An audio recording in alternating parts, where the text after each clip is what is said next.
Mag-alcohol ka. Rob. Akin na to, naintindihan mo? Rob, teka lang. Ano naman ho ang pakinabang niyo dyan? Eh, ano naman ang pakialam mo? Basta sundin ninyo ang ipapagawa ko. Makinig kayo, ha?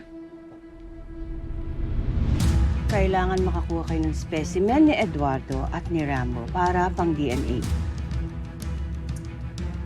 Tulad din ho to ng ginawa sa akin. Yes. Eh bakit naman ho ipapa-DNA si Sir Eduardo at si Rambo?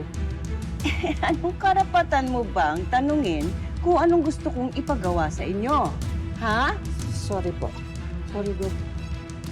Ganito, para madalian kayo, kunin nyo yung napag-inuman nila na baso o tasa and then ibigay nyo agad kay Rigor. Ha?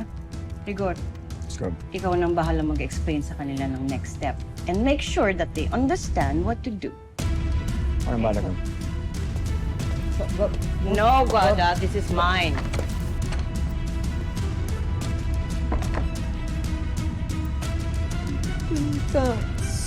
Nay, ito kasi nilabas mo pa eh. Sir.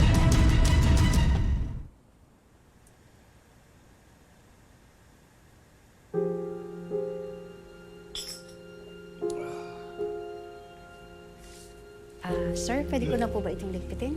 Pwede na. Thank you, Weng, ha? Okay po. Brother. Sir. Sige. Ay, sige, dali mo na yung lock na lang dito sa iba. Sige po, Ma'am Guada.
Ito, boss.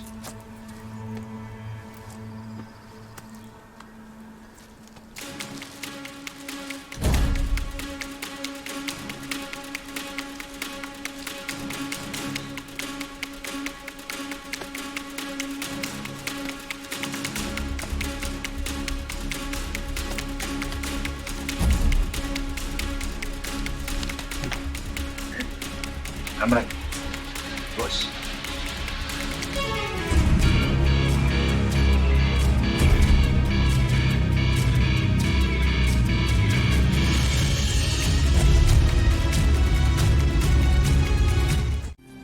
Naawa na ako kay nanay. Pumapayat na siya dahil nahihirapan siyang kumain. Tapos, lagi pa siyang galit sa amin ng mga kapatid ko. Ano may tawag dyan eh? Depression. Ompong, ikaw correct kita ha. Kap, may stages kasi yung grief. Una, denial. hindi matanggap ng nanay mo yung nangyari sa tatay mo. Second, ayan na yung anger, galit. Yan na yung naninisi na siya sa pagkawala ni Mang Gregory. At third, yan na yung depression. Yan yung nalulungkot siya, hindi makakain, hindi makakilos. Nabasa ko nga minsan, depression daw ang pinakamahabang stage. Boy, hindi ba baliw na yun? Hindi naman.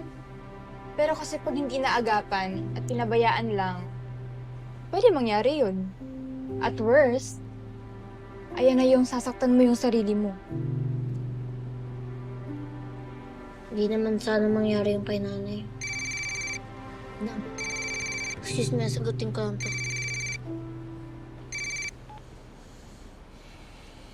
Hello? Hello, Rin. Kuya, mukhang okay na si nanay ah. Aga niya nagising tapos nagluto pa siya ng almusal. Talaga? Salamat naman sa Diyos. Salamat, Rin. Oh, sige kuya. Pinaalam ko lang sa'yo para hindi ka na nag-worry kay nanay. Balitaan na lang kita ah. Mukhang good mood naman siya eh. Salamat, Rin. Bye.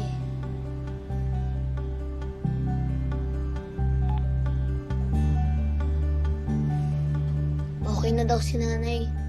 Gumising pa nga daw maaga. Nagluto pa daw.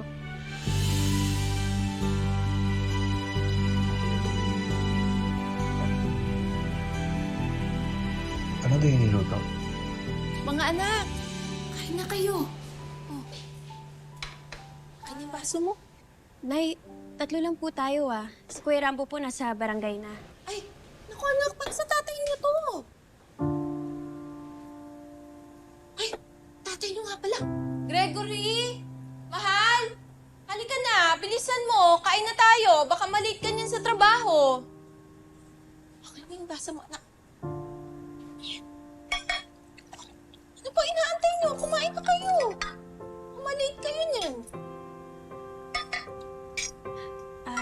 Nay, sandali lang po. May tatawagan lang po ako ah. Sige, bilisan mo anak. Baka malate ka. Ako, Nay. Mahal! Mahal, kain na! Halika na. Anak, baka na ng pagkain. Kain ka na.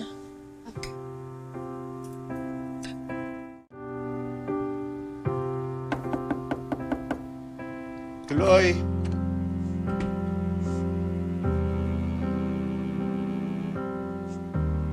Oh, Rambo. Ba't ka umiiyak? Ha? May problema ba? Mayor, yung nanay po, sobrang na po kami nag-aalala sa kanya. Tulungan niyo po yung nanay. Nakakawa niyo po siya.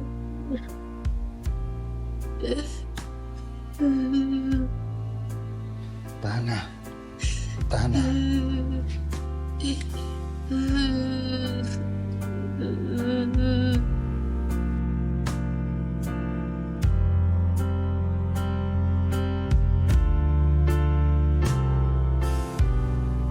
Ayan na ang dinner result ni Eduardo at Rambo.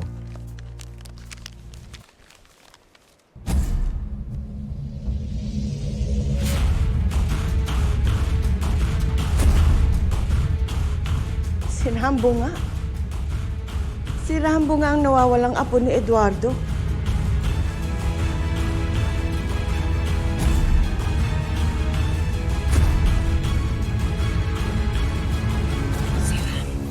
Siya ang dahilan kung bakit namatay ang asawa mo. Anong karapatan mong galawin yung mga gamit Nay. ng asawa ko? Anong feeling mo? Special ka? Na ikaw lang nakakamiss kay Gregory? Bago ka namin napulo, may asawa siya at ako yun! Nay. Sinusulan mo pa yung jutay na yun? Naman!